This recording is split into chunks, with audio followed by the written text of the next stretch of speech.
Halo semuanya, perkenalkan nama aku Kinanti Pusetiana dengan NIM 211061110. Aku dari kelas Hukum Pembangunan Berkelanjutan C, Fakultas Hukum UPN Veteran Jakarta. Di sini aku akan menjelaskan terkait kasus yang sudah diberikan, yaitu target tercapainya SDGs. Sebelum itu, aku akan menjelaskan atau membacakan secara singkat dari artikel tersebut. Di mana dalam artikel tersebut menjelaskan bahwa menurut hasil dari sidang umum PBB menyatakan bahwa hanya 15% target tujuan dari SDGs yang sudah sesuai. Penyebab utamanya adalah negara-negara maju lebih banyak berretorika, sedangkan negara-negara kaya terus melestarikan sistem lama yang tak adil.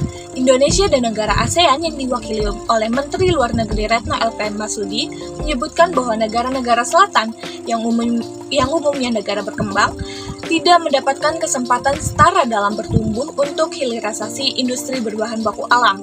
Secara global, PBB melaporkan capaian SDGs hanya 12% yang sesuai jalur, sedangkan 50% melambat dan 30% mengalami stuck atau kemunduran. Tingkat kelaparan global tertinggi sejak 2005 dan perlu 286 tahun untuk mengatasi kesenjangan gender. Sepertiga negara berkembang mengalami krisis utang dan negara maju tak berhasil merealisasikan janji bantuan kepada negara berkembang. Oke, selanjutnya di sini saya akan menjelaskan beberapa hal yang berkaitan dengan target tercapainya SDGs. Sebelum itu, kita perlu mengetahui apa itu pembangunan berkelanjutan. Pembangunan berkelanjutan merupakan pembangunan yang memenuhi kebutuhan hidup di masa sekarang dan mempertimbangkan pemenuhan kebutuhan hidup di generasi mendatang. Dalam SDG sendiri yang merupakan komitmen global dan nasional dalam upaya untuk mensejahterakan masyarakat, mencakup 17 tujuan yang meliputi berbagai aspek kehidupan seperti kesehatan, pendidikan, lingkungan, dan ekonomi. Sehingga untuk memudahkan pelaksanaan dan pemantauan 17 tujuan dan 169 target SDGs dikelompokkan ke dalam 4 pilar, yaitu pembangunan sosial, pembangunan ekonomi, pembangunan lingkungan, dan kemitraan untuk mencapai tujuan. Selanjutnya di sini ada tujuan pembangunan berkelanjutan. Seperti yang sudah dijelaskan sebelumnya, tujuan pembangunan berkelanjutan itu ada 17 tujuan sampai tahun 2030, di mana tujuan pembangunan keberlanjutan ini merupakan agenda pembangunan global untuk mengakhiri kemiskinan, meningkatkan kesejahteraan, dan melindungi planet melalui pencapaian 17 tujuan. Setiap negara menetapkan sendiri targetnya dalam laporan SDG secara global. Capaian negara berkembang dan miskin paling jauh dari target. Dibutuhkan 42 tahun untuk mencapai target SDGs tahun 2030. Sehingga dalam hal ini dibuktikan bahwa apabila salah satu tujuan SDGs tidak sesuai ataupun tidak tercapai dengan baik, maka dapat mengakibatkan terhambatnya pembangunan berkelanjutan yang lainnya, serta menimbulkan beberapa hal lainnya seperti kelaparan, kemiskinan, tingkat pendidikan yang rendah, dan lain sebagainya. Apa sih itu penyebab utama tidak tercapainya pembangunan berkelanjutan? Penyebab utamanya atau faktor penyebab utama yang menghambat tercapainya pembangunan berkelanjutan secara internasional antara lain, yaitu penyebab utamanya adalah negara-negara maju yang lebih banyak beretorika, yang dimana negara tersebut terus melestarikan sistem lama yang tak adil, sehingga hal ini berpengaruh bagi negara-negara lainnya. Yang kedua itu ada kemiskinan, di mana pengentasan kemiskinan dalam semua bentuk dan dimensinya adalah sebuah persyaratan yang sangat diperlukan untuk pembangunan keberlanjutan. Banyak faktor penyebab terjadinya kemiskinan, seperti ketidakadilan sistem pemerintahan, diskriminasi, dan terbatasnya subsidi pangan. Yang ketiga itu ada kurangnya kerjasama internasional, di mana pembangunan berkelanjutan memerlukan kerjasama internasional yang kuat. Namun kurangnya kerjasama internasional dapat menghambat tercapainya tujuan pembangunan keberlanjutan. Yang keempat, di sini ada kurangnya kesadaran dan partisipasi masyarakat.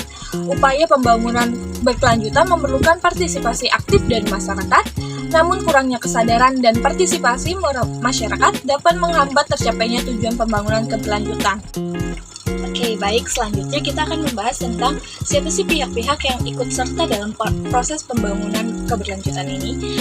Dalam pelaksanaan pembangunan keberlanjutan, pihak-pihak yang ikut serta dalam hal ini tidak hanya pemerintah saja, akan tetapi hampir seluruh masyarakat pada negara tersebut, serta melibatkan Lembaga Perserikatan Bangsa-Bangsa atau PBB di Indonesia, Kedutaan Besar Negara ASEAN, Kedutaan Besar Negara-Negara Sahabat yang merupakan mitra pembangunan Indonesia dari benua Australia, Eropa, Afrika, Asia, dan Amerika. Selain itu, dalam rangka mencapai pembangunan keberlanjutan, diperlukan juga upaya yang terkoordinasi dari berbagai pihak, baik dari masyarakat, pemerintah, maupun sektor swasta. Selain itu, diperlukan juga kerjasama internasional yang kuat untuk memobilisasikan sumber daya dan strategi pendanaan yang setara. Selanjutnya yaitu, mengapa pembangunan keberlanjutan internasional harus saling membantu negara lain? Hal ini dikarenakan negara-negara saling terkait dalam berbagai aspek, termasuk dalam aspek lingkungan hidup dan pembangunan ekonomi. Oleh karena itu, upaya pembangunan keberlanjutan internasional harus dilakukan secara bersama-sama untuk mencapai tujuan yang diinginkan. Kemudian, dalam hal pembangunan keberlanjutan, PBB menjadi wadah sebagai tempat yang dapat berubah lebih adil bagi semua bangsa dalam perannya sebagai bentuk-bentuk mencapai target pembangunan keberlanjutan bagi semua negara. Sehingga apabila pencapaian tanpa kesediaan bekerja sama, dan negara kaya membantu negara berkembang dan miskin menjadi maju, dan saling membantu negara lain, pembangunan keberlanjutan internasional dapat mencapai tujuannya dengan lebih efektif dan efisien, serta dapat memberikan manfaat yang lebih luas bagi masyarakat global. Selanjutnya di sini saya akan membahas tentang apa akibat dari tidak tercapainya tujuan dari pembangunan keberlanjutan secara internasional. Jika seluruh tujuan SDGs internasional tidak tercapai, maka akan terjadi dampak-dampak negatif, diantaranya yaitu 1. Kemiskinan dan kelaparan yang semakin meningkat, 2. Kerusakan lingkungan yang semakin parah, 3. Kesenjangan sosial yang semakin besar, 4. Tidak tercapainya kesejahteraan masyarakat secara berkelanjutan. Jika tujuan SDGs ini tidak tercapai, maka kesejahteraan masyarakat tidak akan tercapai secara berkelanjutan. Dampak-dampak negatif tersebut menunjukkan betapa pentingnya pencapaian tujuan SDGs secara internasional. Oleh karena itu, perlu dilakukan upaya-upaya untuk mencapai tujuan SDGs secara efektif dan efisien. Selanjutnya, di sini saya akan menjelaskan beberapa solusi yang dapat dilakukan untuk mencapai pembangunan keberlanjutan secara internasional, yaitu yang pertama, menyelaraskan pertumbuhan ekonomi inklusif sosial dan perlindungan lingkungan hidup, kedua, mengurangi kesenjangan, ketiga, mendorong partisipasi masyarakat, keempat, mengadopsi teknologi yang ramah lingkungan, kelima, meningkatkan kerjasama internasional. Dengan melakukan solusi-solusi tersebut, diharapkan pembangunan keberlanjutan dapat dicapai secara internasional dengan lebih efektif dan efisien. Solusi-solusi yang tersebut dapat tercapai melalui kerjasama antar negara dan dengan masyarakat serta negara dengan negara lainnya. Sehingga apabila solusi-solusi ini dilakukan dengan baik, maka dapat terwujudnya secara keseluruhan dari 17 tujuan yang sesuai dengan SDGs. Dari pembahasan yang sudah saya jelaskan sebelumnya, maka kita dapat mengambil kesimpulan bahwa pembangunan keberlanjutan atau SDGs ini merupakan pembangunan yang memenuhi kebutuhan hidup di masa sekarang dengan mempertimbangkan pemenuhan kebutuhan hidup di generasi mendatang. Dalam SDGs sendiri terdapat 17 tujuan yang perlu dicapainya. Berdasarkan artikel tersebut, hanya ada 15% target tujuan dari SDGs yang sudah sesuai. Penyebab utamanya tidak tercapainya pembangunan keberlanjutan. Terdapat beberapa faktor diantaranya, yaitu negara-negara yang berautorita, kemiskinan, kekurangnya kerjasama internasional, kurangnya kesadaran dan partisipasi masyarakat. Maka diperlukan upaya terkoordinasi dari beberapa pihak, baik dari pemerintah, masyarakat, maupun sektor swasta dalam pembangunan berkelanjutan ini. Kemudian, dalam pembangunan berkelanjutan diperlukan usaha ataupun kerjasama antara negara lain untuk memobilisasikan sumber daya dan strategi pendanaan yang setara.